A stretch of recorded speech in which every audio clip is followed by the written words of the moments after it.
You may see me, but at the end of the day, it's a task force. It is a team that helps the city of Newark actually diminish the number of people that are out on the streets. It's a team of people that bring them water, food, shelter, all the services that we speak of. It's a team of people that do that.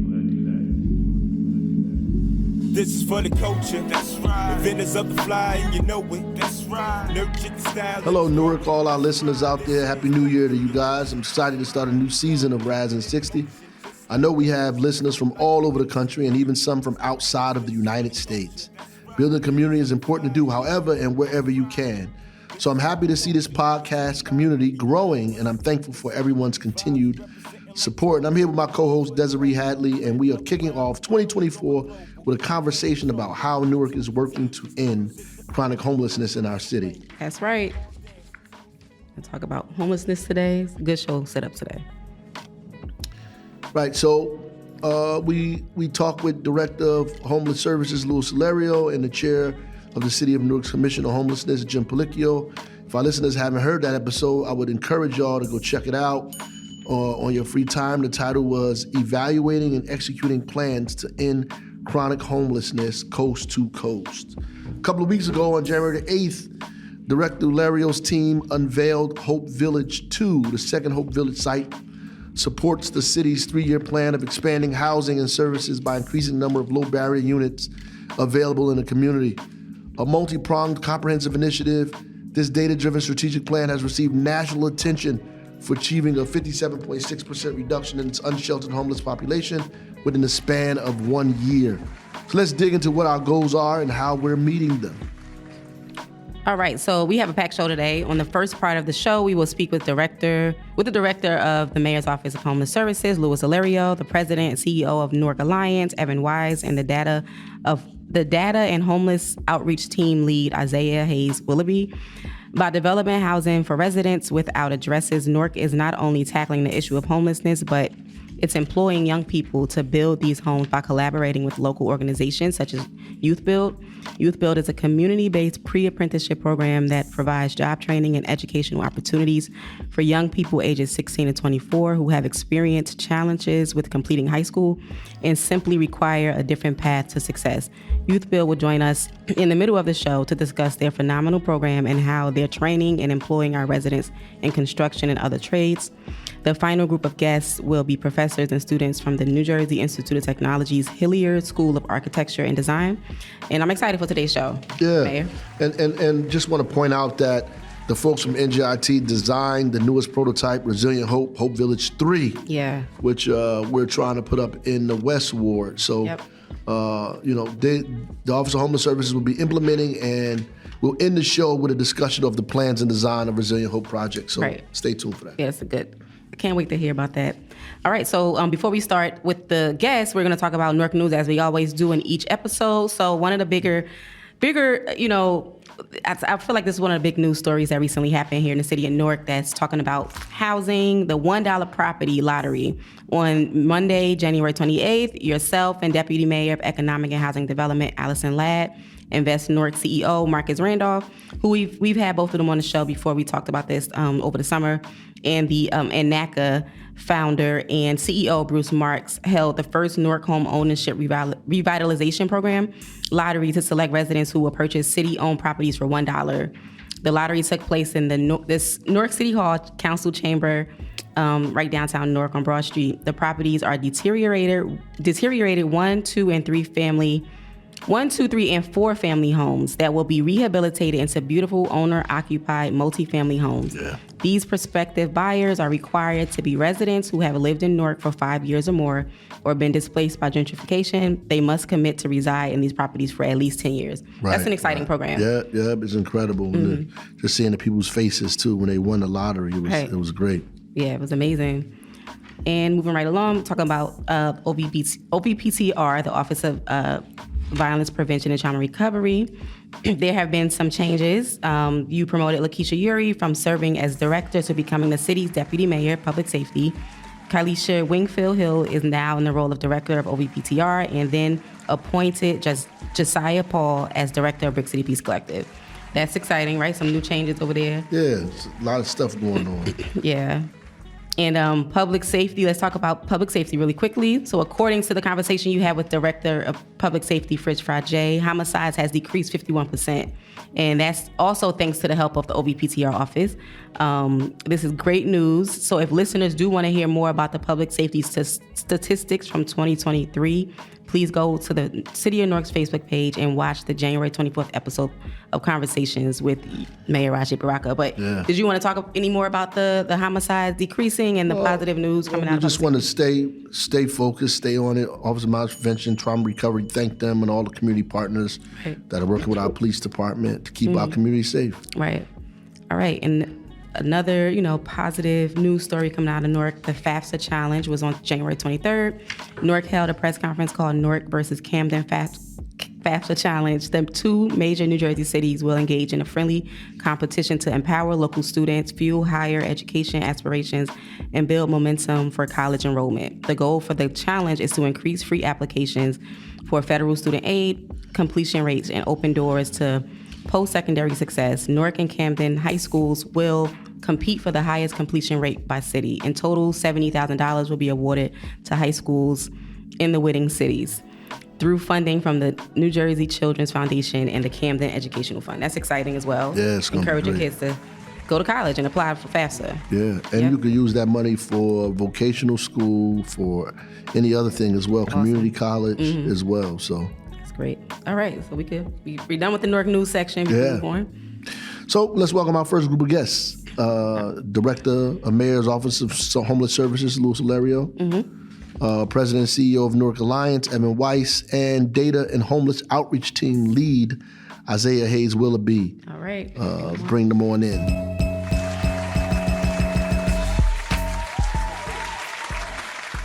Thank you all for coming on the show. We're excited to have you on again.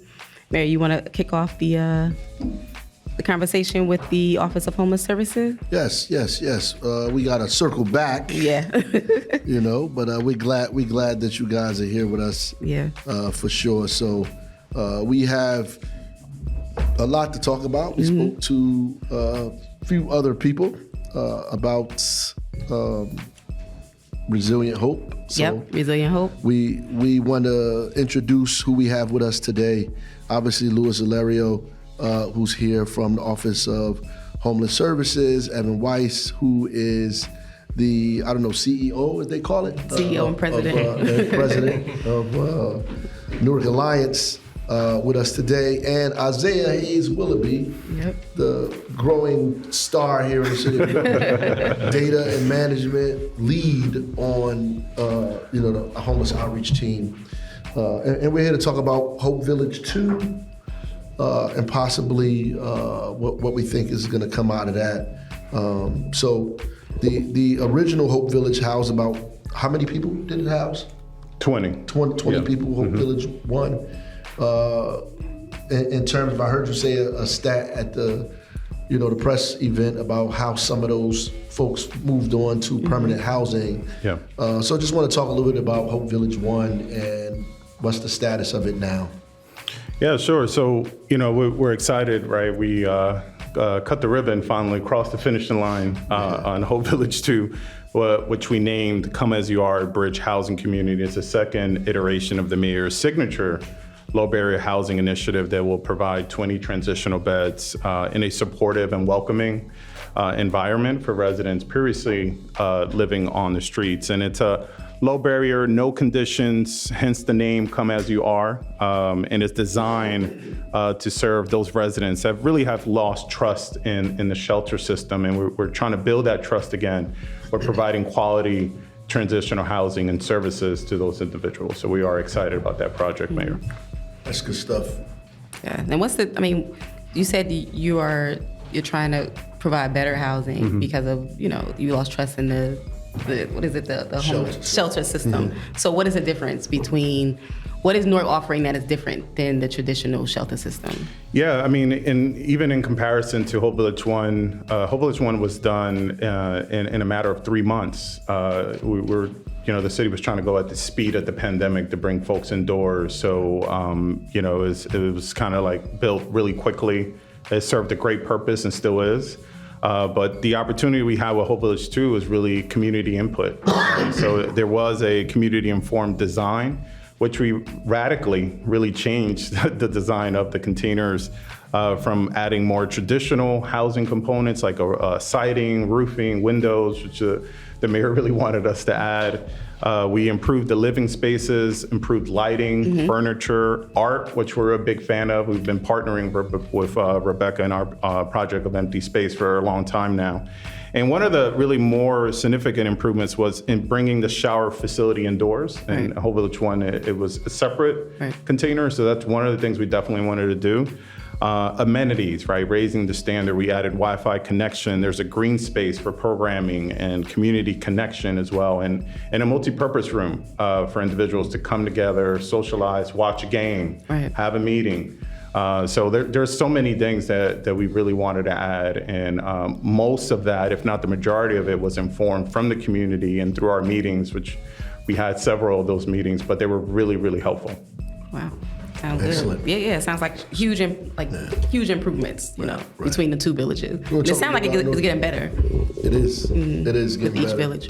Just the information that we're getting in the process is helping it get better. Right. Absolutely. So what is Newark Alliance's role in this here, Ellen? So Newark Alliance is a group of the major institutions in the city, so the corporations, hospitals, art centers, universities, and we try to do projects that are meaningful to the city. So when we came to see you, Mayor, almost 2 years ago now, we said we were going to work on Halsey Street in the Arts and Education District. We said we were going to work on broadband for the city. And then you said, you're leaving something out. Something that's incredibly important is addressing the homelessness problem. So it's something we had heard, from different parts of the Alliance, different stakeholders, but it was you who really said, you need to focus on this, and this needs to be a priority. And so we made it one. And I think our role here has been, I'll take, this as an example, one of our key members is Robert Wood Johnson Barnabas Health System. Right. And so making sure that they knew about the work that the city was doing, the work that Lewis was doing in the office, and to connect. And so on the project, on Come As You Are, they were there, they were cutting the ribbon because they became an investor in that project. And what I want to see is for the level of buy-in just to grow and to grow, because it's up to us to engage the rest of the public sector, the private sector, to tackle this problem. The city is leading on it, but they need to have people come and follow and provide resources, time, expertise. So there's a lot of specifics that we've been working on, but I think at the top level, that's it. It's getting people to really put literally their money where their mouth is on this work, because there's almost nothing more important we're working on together. Yeah. All right. I think the questions I did have, you already answered them. I was going to ask why is this work important to Newark Alliance, but you kind of already answered that. And I also did want to add, and this is also important, Jim Policio, who the mayor appointed to the chair of the Homelessness Commission, has also been a really big partner and has also invested in our work. Right. Over the last year, he actually has, through his membership, donated over $100,000 to the office, which was really an important, part to making Hope Village 2 happen. Right. It helped us actually with the Wi-Fi infrastructure, which was, it was a price tag to that. But that really was helpful, and we have actually more meetings again to bring the private partner and the sector together, because they are important partners to this, and the mayor has said that from the beginning, right? Collaboration goes beyond, right, just the city, right? We need help. And I think folks are finally stepping up and raising their hand, and we're really excited about that. That's good stuff. I want to ask one, how has the residents, their morale or their mood improved compared to Hope Village 1? And now I know you just cut the ribbon on Hope Village 2, but have you seen an improvement of the quality of life of folks? Yeah, I mean, Izaiah can speak to maybe one example, but I know there's inquiries from Hope Village 1 about transfers. But, I think folks are just, they're once they walk into this space, they almost feel this is not for them, right? And it is. And it's the reason why we raise that standard, because they deserve that, right? It's from tears to just smiles to just a sigh of relief that they can breathe, that they can open up their mind and start thinking about their lives, because previously it was about surviving. Right. One other thing I just got to say is just what it has done for the neighborhood. That was a lot for as long as many of us remember, right? And so when you walk by it every day, or if you drive by it or on the bus going by it, and now you see this, it's a beautiful sight. You see the activity, you see the spirit. And I've just heard that so many times from people, just like what that alone, its presence means, right. you know, for the entire community, I think is also a message as we try to do more of this throughout the city. We have 2 projects now, incredible projects to point to. Right. And just to piggyback off what they were saying, as somebody on the ground that has seen the difference in attitude from coming off the streets to going into Hope Village 2, there have been literal tears. There have been people who have unadulterated joy because they finally have a space that is up to date, a space that is private for themselves. And they have all these feelings and emotions running through them. So. Wow. That's excellent. I was going to ask you too to run us through like a typical day of like the homeless outreach team, data coordinator guy, Right. boss. Yeah, he's the boss. No problem. So to start off, first of all, the team has to get together. Usually it's just a whole bunch of laughs because we understand that the work that we do is very traumatic work because we deal with people who are going through traumatic experiences. Right. So we laugh, get some stuff off our chest, and we start to go out to the field. The first thing that we do is we outreach. And now that can encompass a multitude of things. Right. We have to go to people in parks, bus stations, sometimes abandoned buildings and large-scale encampments. Right. And we are now tasked with making relationships with these people. Right. Not just talking to them, but actually making them feel that we aren't there just to steal their information and just run back and just say, hey, this is what it is. Once we finally build this rapport with these people, Right. we now ask them, hey, look, what is it that you want? Because what we have isn't the most important thing. It's what they want, what they need for themselves. Once we find out what they need, we do our best to actually get it to them, whether that be detox, whether that be sheltering, whether that be help with food, clothing. We then try to bring that stuff to them so they feel safe and they feel that someone actually cares for them. Right. We then get their information, we put that into our HMIS system. Now, our HMIS system auto-calculates whether somebody is chronically homeless or not. But it is on us to actually get as much information as possible from these people. Again, in a way that is humane, in a way that is not just, information grabbing and almost like a vulture. Right. Once we do that, we also try to hook up with a lot of the other offices in the city. Mm-hmm. So that may be code enforcement, NPD, some of our sister and brother organizations.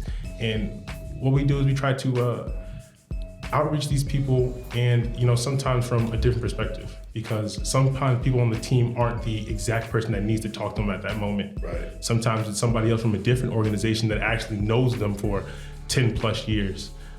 So it's great. Sounds like a busy day. So a lot of relationship building with folks and building that trust, with the community, people who need the help. All right. So you want to go ahead? No, good. Louis, can you tell us about the plans for Resilient Hope? We just, we spoke to NJIT. We want to know a little more about, from your perspective, and what are the plans that are in place to build Resilient Hope in West Warwick? Back to the finishing line. We have to get there, and it's a really, you've heard from the students and the professor. It's a very unique model, and we enjoy our partnership with NJIT. Those folks are just, they have a lot of imagination, and part of what they did is also they worked really closely with the residents of Hope Village 1 to design the model, and to me that's probably the most important part, right? Because it was informed by the community, for the community, right? So, at this point, we are moving forward. We are soliciting, some project teams to help us begin the work. That's happening. Now we're turning our focus to partnerships. We're reaching out to our private sector and our public partners and say, hey, let's be a part of this one, right? I think we have something great here. And those conversations are happening, and we hope to begin, breaking ground at this future site sometime later this year, hopefully completing the project at the end of the year. It's exciting. So we had a conversation about the cost of this, and I guess both of you guys can jump into this. The cost of not just the Hope Village, but we had a conversation about sheltering, the cost of sheltering, which is incredibly expensive. Given, do you see this as an opportunity, honestly, to take over what sheltering is doing now? Could this replace sheltering, and would it be cheaper? Yeah, absolutely. I mean, the fact that, sheltering, from its origin is really just responding to just community-wide emergency, right? It wasn't supposed to be long-term housing. Right. It's supposed to be providing a safe refuge for someone from like an extreme weather or, other factors. Eventually it became a social service, right? It wasn't the intentions. So now we are seeing folks, of course, needing more emergency housing for several reasons, right? We don't have to accept that as the model, and which is why we're, experimenting with some of the other projects that we have. Hope Village 2 is a great example. Hope Village 3, it will be an even better one. But those are more innovative ways to house people and to respond to homelessness. It's more efficient, it's more cost effective, because the goal of folks as they enter those gates or those doors is to stabilize them and move them out very quickly. Right.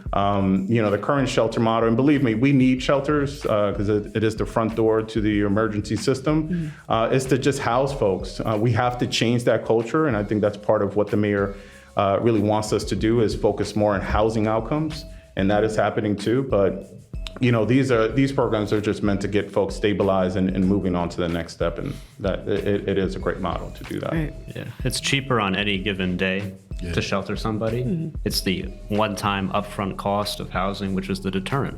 But over time, over a few years, not even, the sheltering is going to be more expensive. Right. And that's why I think the resources that everyone at this table has been able to put together from the public sector and the private sector, there's a few 5, 6, 7 one-time big cost things, but for the future, it's going to make a lot of financial sense. So that's why rallying around this effort now, I think, is critical, because you're going to be spending way more. It's like if you didn't have smoke alarms, but you just had a fire department, right? It's like we're trying to make sure that in the long term, you have to call the fire department a lot less. That's good. I did want to That's talk a about. Great analogy. Go ahead. I want to talk about that was really good. The drop-in center. Can you guys talk about that? The plans for the drop-in center? Sure. The drop-in center was a shared vision between the mayor and the late great Lieutenant Governor, it's really a vision for a 24/7 center that will serve as a safe refuge and a navigation center that will serve our most vulnerable in our community. And we're moving really closely on this project. We've partnered with the governor's office, DCA, to secure a grant that will help us, make this vision a reality. Again, private partners are important. We partnered with Edison Properties to leverage their capital to acquire a site at 1136 Raymond Boulevard. Is a 8,000 square feet space, which is, we're going to use a lot of imagination to really make sure that space is high quality, high standard, and a state-of-the-art center for our most vulnerable residents in our community. So we are moving forward right now, doing some due diligence at this very moment, hopefully closing on the site sometime in March, and then beginning the work to move really quickly on that project. Right. That's great stuff. You guys have any last things you want to add before we move on? Definitely. I'd like to just give a quick shout out to my team, to the homeless outreach team, first of all. Ishmael Heggs, Ramar Garner, Jasmine Ingram, Umar Jones. Thank you so much for the work that they do as well, because you may see me, but at the end of the day, it's a task force. It is a team that helps the city of Newark actually diminish the number of people that are out on the streets. It's a team of people that bring the water, food, shelter, all the services that we speak of. It's a team of people that do that, and I couldn't choose a better team to go through this with and go through these trenches and see all these things than the 4 people I just named. That's great. I thought it was 400 of you. That's great. Excellent. Isaiah, can you give us an example of one of the standout experiences or stories that you've, Yes. to come into contact with, or maybe there was an individual that you contacted or had built a relationship with that kind of touched your heart in a way, pulled on your heartstrings, anything? So I'll give the most recent example, which was today. So at our bi-weekly case conferencing meeting, we have a lady, and she is known in the city of Newark. She is known for cursing. She's known for giving everybody a hard time, but a lovely soul. And she goes back 10 plus years at Penn Station. So we have people who have been in this job for 20 plus years who know this lady, know her family, know her daughter on a first name basis, and have met and sat down with them. So she's been sleeping at Penn Station for 10 years. 10 plus. Now, today, she met every criteria you could meet for Hope Village 2. And when I finally saw her, I said, hey, I got something for you. I got a space, and it's all yours. I just need you to come. And she said no.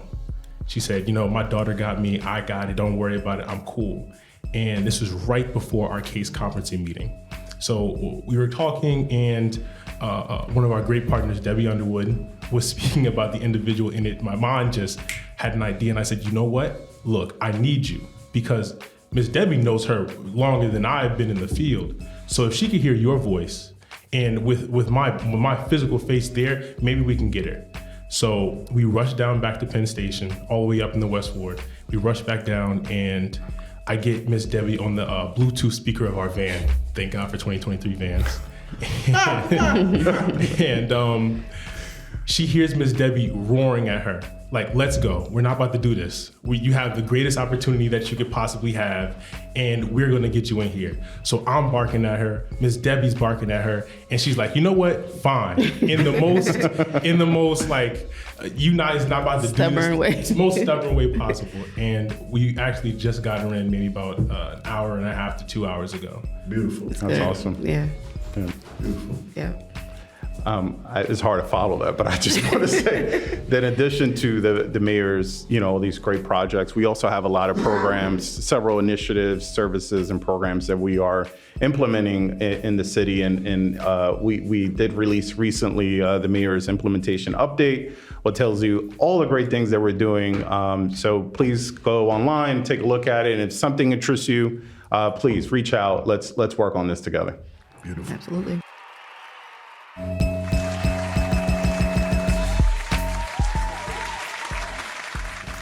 So our next group of guests are part of a phenomenal organization called Youth Build.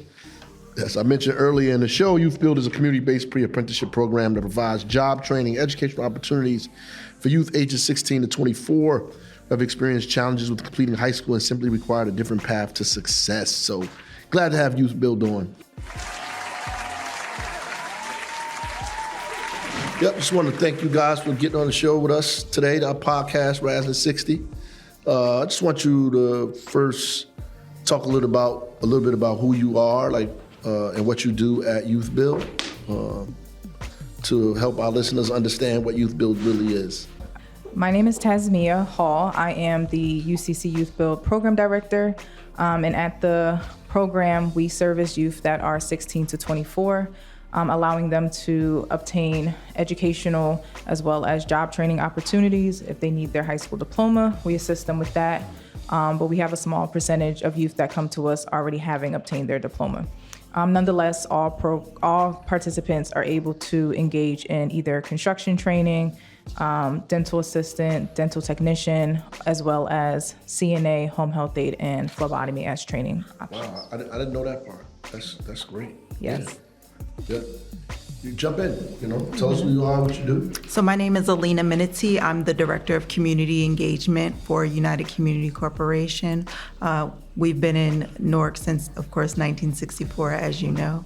I handle the marketing and fundraising and development for UCC. Nice. You want to introduce yourself? Yeah, my name is Brian, and I'm a student at Youth Build. I do construction, and yeah. All right. So we have Youth Build on the show because you guys help build the Hope Village 2, Hope Yes. Village, and you're helping with Hope Village 3, also known as Resilient Hope. Can you kind of give us some background on that and how that came about and the opportunities you're offering to young people? Yes, so it started actually with Hope Village 1 when we were introduced to that project, and our construction students from a few cohorts ago were able to participate in the landscaping at that point because the shipping containers and everything had already been structured. So they came in closer to the end, assisting with the landscaping, the painting, and making it beautiful, right? That after part. But then when the opportunity was available for our young people to assist with Hope Village 2 through the city of Newark, they were actually brought in under the summer youth employment piece of it. So over the summer, there were a few students, either our alumni or current students we were bringing in that were able to jump on board in that project. So they saw that project from start to finish. Most of the students, from when it was just a ground to the shipping containers being brought in, the furniture, and really got involved in the entire planning process.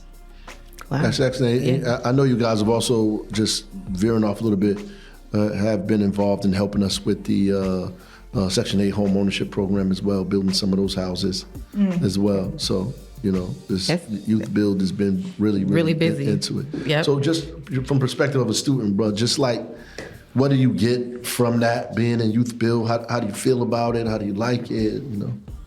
Honestly, it's better than what I expected. It's just like, I go to school, you know, it's fun because I like learning about construction, and that's really all I do. And yeah, like being able to like do like stuff to help the homeless or like, you know, people who don't got it like that. It just feels good being able to be a part of that. What are you learning there, though? What are you learning how to do?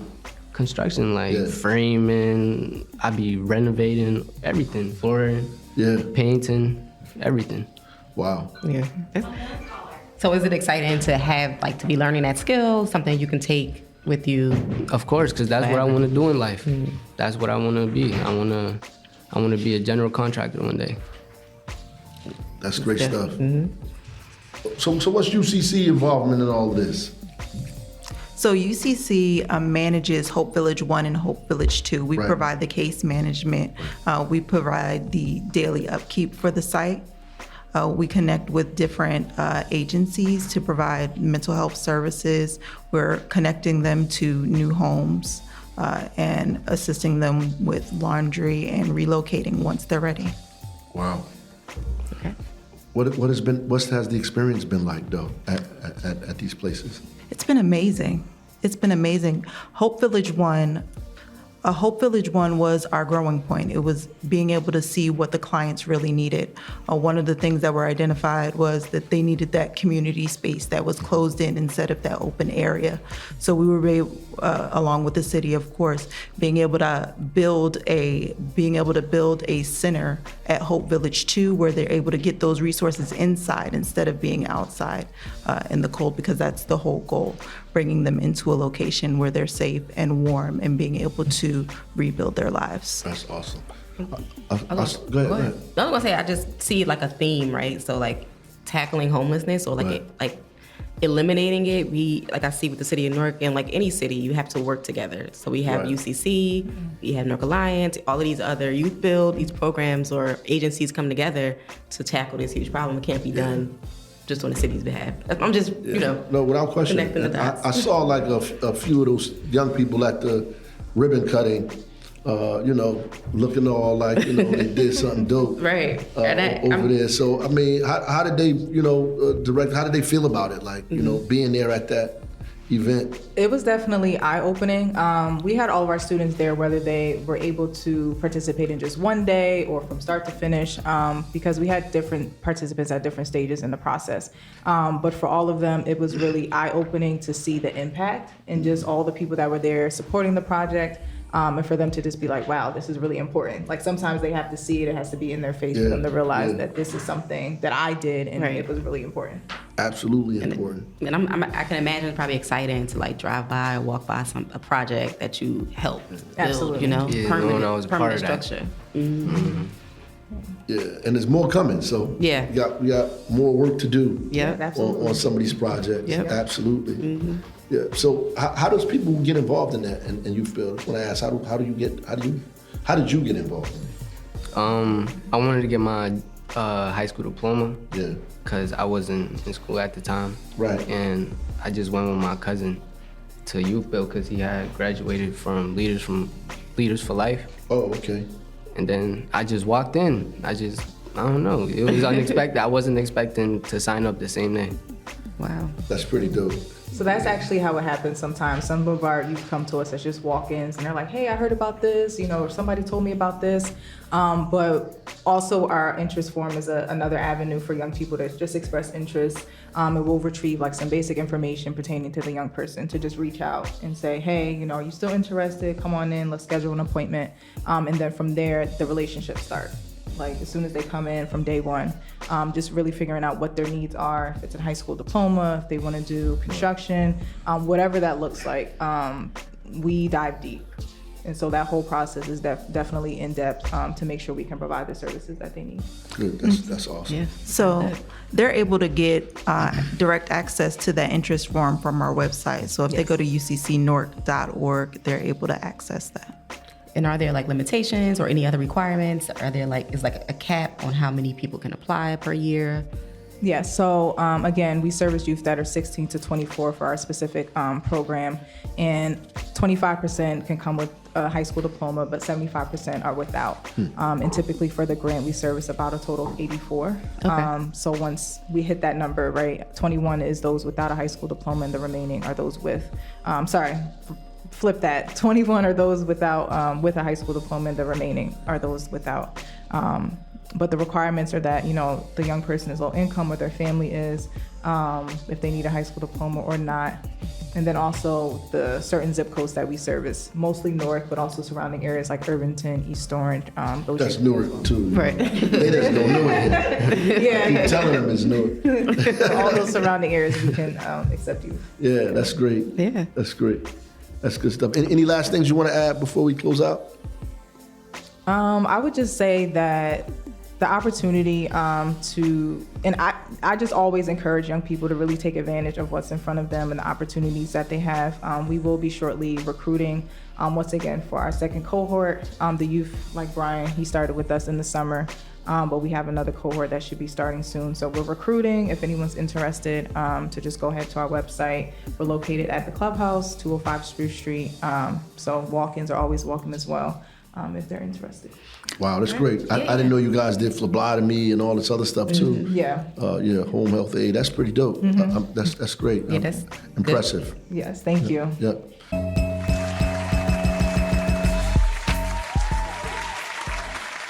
Our final group of guests on the show today are individuals from the NJIT Hiller School of Architecture and Design. Give you some background. In 2021, my administration reached out to NJIT's faculty with the task of developing a housing structure that could help solve our homelessness issue in Newark. A group of undergraduate students got to work and designed an 8-foot by 12-foot tiny home. Design was impressive and received a ton of media attention. And here to discuss this tiny home project is Professor of Practice Erin Pellegrino and Charles Firestone. Also joining from NJIT are two architecture students, Hunter Grimm, Kenya Suarez, and I want to thank all of you guys for coming on to Ras in 60. And being a part of us here in our discussion, Ras in 60, talking to our residents today and people that are outside of the city who listen, around the country and outside of the country now, we've realized. And so to talk a little bit about what you guys did in this home design process, this tiny home stuff, take us through it. We'll start with the professor. Erin, you could jump us off, and we'll introduce yourselves when you speak as well. Thank you. Sure. Thank you for having us. So the design process, we've had the benefit now to collaborate with the city on a couple of studios at NJIT. I co-teach those studios with Charlie Firestone here, who's also here with the students. This project in particular was building off of the work and the successes of Hope 1 and Hope 2 and trying to imagine what the whole community could look like. So we looked at designing the master plan of the village itself, as well as looking at ways to have more more aspects of it face the community. So the students designed some community buildings and really look at the mechanics and the makeup of the homes themselves, and advance beyond just the shipping container model, but go from the ground up to really create a space of healing. Charlie, you want to jump in? Sure. Hi, I'm Charlie Firestone. I'm one of the other professors. So our students worked first on the prototype home for Hope 1, and then we were approached by Lewis and his team to work on Hope 3, as Aaron was saying, the entire village. And throughout that process, our students worked closely with Lewis's office and the mayor's office, as well as working with the service providers and the residents at Hope 1. They spent some time surveying them and spending time asking them about what their needs are, both from the residents and the service providers, and use that to help influence both the design of the homes themselves and the village. So can we hear a student perspective? Want to introduce yourselves, talk to us about how you see this? Sure. Hi, my name is Kenya Suarez. I'm a fifth-year student in NJIT. Definitely being part of designing Hope 3 has been it's an amazing experience.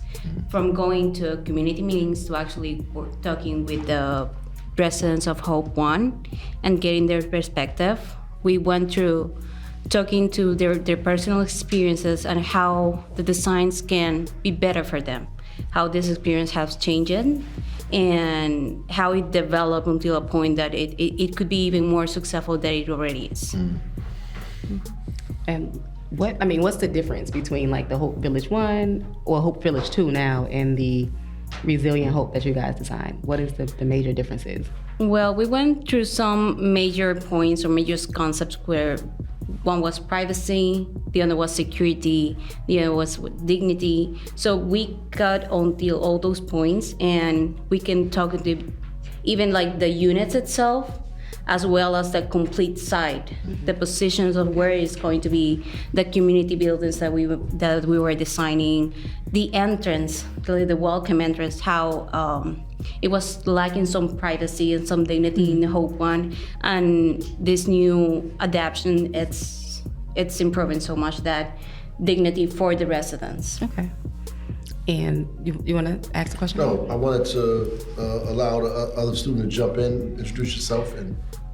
Yeah, thank you. My name's Hunter. I'm now an alumni of NJIT, class 2023. Okay. So, congratulations, brother. Yeah, congratulations. Thank you. So I jumped in on this in Pod 1, which was the prototype, and I guess that was 2018 now? 2021. 2021? Oh, yeah. It's been a while. But I like to think I've been through this every step of the way, or as much as I could have, with Pod 1, and then moving into Resilient Hope. And then I also took one of their elective, Aaron and Charlie's elective classes for the community engagement, which was creating a discussion with the broader community around Resilient Hope and what we produced. And I know we went to a couple of community meeting for about this. And then I'm currently employed in Central Jersey, but I've been trying to come up and assist in any way I could with their current endeavors in this topic. That's pretty cool, man. How did you feel about designing this, though? How did it make you feel about being a part of this thing? So when we started, it's kind of, I'm gonna throw him under the bus a little bit. I was kind of blindsided going into the first studio, and I was like, I don't know what I'm expecting in this. But as we went through it, we're talking, we're researching, we're doing all of our precedent research, and then deeper diving into the demographic of the unhoused. It really started to become of great importance to me. And by the end of that first semester, I was like, this is really cool. I would like to keep trying to push this as far as I can. And then when they announced their next studio was the toilet studio, was not around that.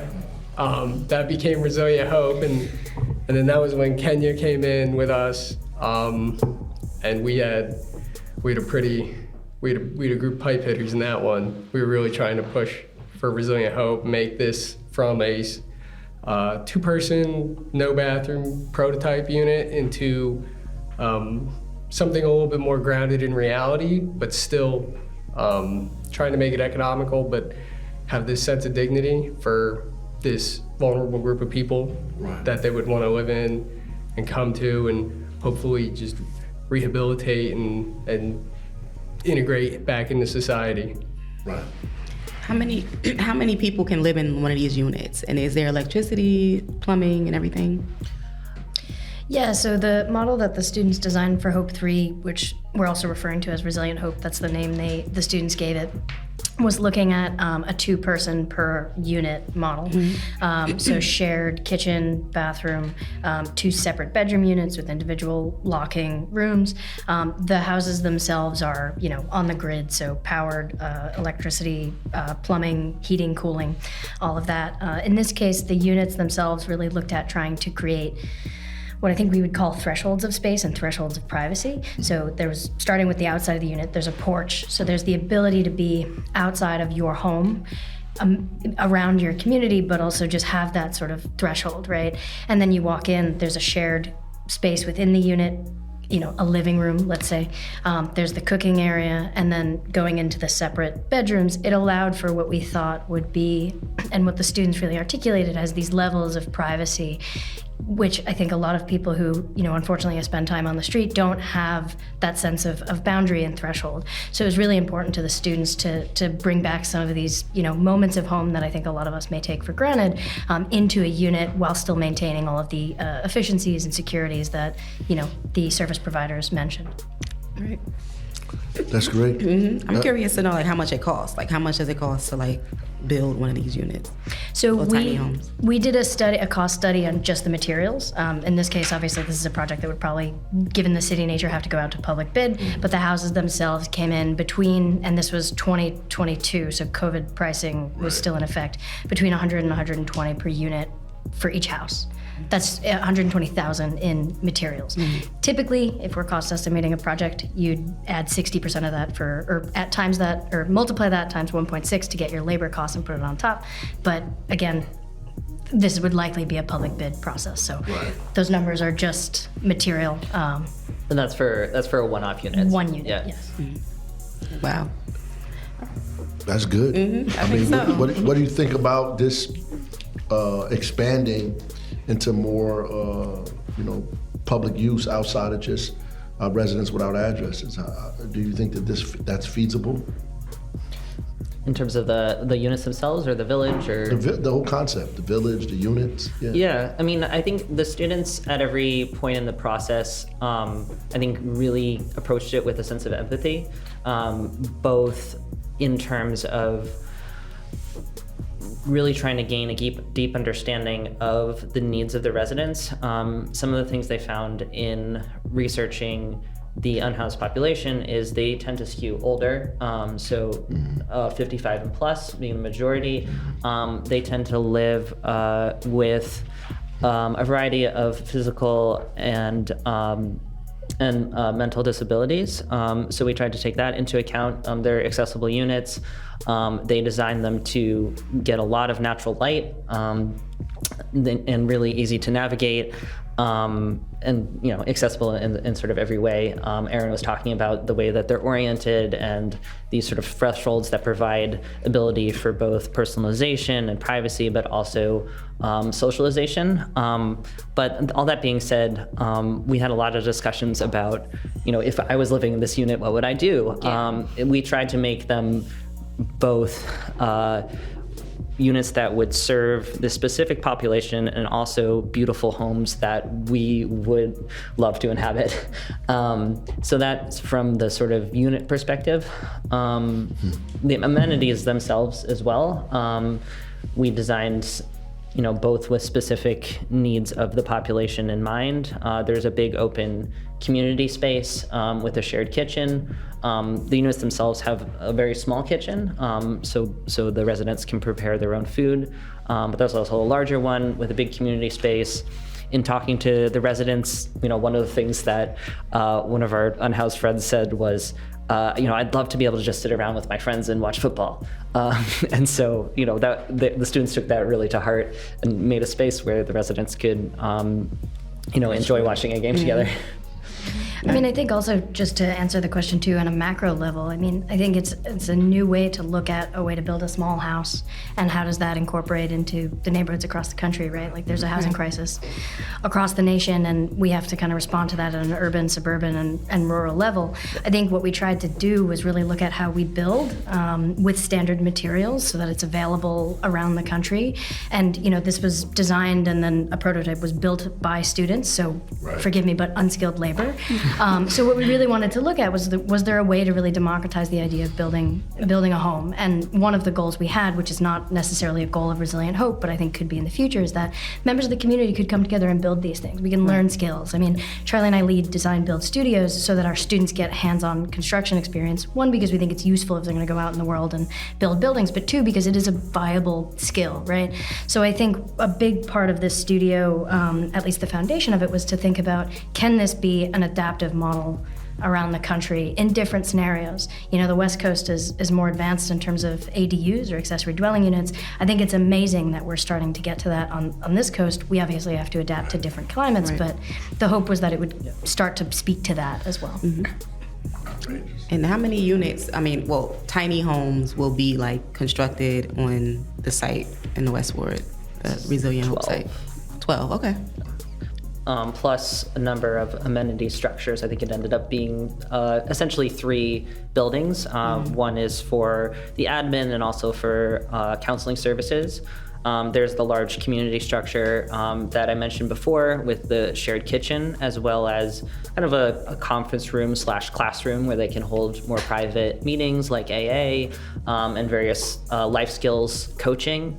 And then there's the welcome structure that Kenyon mentioned, which will both welcome the residents in, allow them to check in and get screened, and also provide a community pantry. That was one of the innovations that the students brought to the project, was looking at, are there ways, even though there are, security concerns coming from the residents where they really want to feel safe. That was one of the things we heard a lot and wanted to make sure that they felt that they were safe, but could there be outward facing components as well while still providing that safety for everybody? And that was what they came up with was, can we have a community pantry that's open to the local neighborhood as well, where people who might be food insecure could come and pick something up, people can drop stuff off and begin to engage in that way. Right. Sound good. Yeah, I'm excited about that. Any last things that students want to say about, or former students want to say about? Sure. Definitely the personally myself, how your mind change about what the homeless community is. Right. Right. You get into a class with little or no knowledge about it, and when you actually get to go to community meetings or to talk to the residents, your mind changes a lot, because it's not unlikely you might know some of the people. Right. They might be at your job, they might be a friend or a colleague, but they just don't have a home. Mm-hmm. So being mindful of that definitely changed my perspective a lot, and getting into designing to solve or to help somehow a problem in reality in this actual society, it was very important. I mean, yeah, I'll bounce off what Kenya said. I think there's a lot of preconceived notions that this could be like kind of a, you can approach this with the hammer type mentality and just, here's a product, they can just be housed in this, but it doesn't really work like that. You definitely need more of a scalpel approach to this. Every person is their own individual. They have to be treated as an individual and address their individual needs. You can't approach this by just kind of plopping them in a space, because a lot of these people, they are more vulnerable. They have had or have developed a mental ailment because of this, depending on how long they've been or unhoused. So that needing to be addressed is extremely important. And I think we aim to deploy a series of units that would make that transition a little easier for the person. They call it rough sleeping in London. That was pretty strange, but that's what they call it. So I want to thank you guys for coming on, and thank NJIT, your professors, the university, the students for partnering with us here in Newark to solve a very difficult problem that the rest of the country is trying to grapple with at the same time. So we appreciate your service to this community, definitely. And I do know that this stuff will be used, absolutely. So you'll get to say, I worked on that when you walk past and see it. Definitely. Right? Yeah, absolutely. Yeah, so thank you. Thanks for having us. Thank you.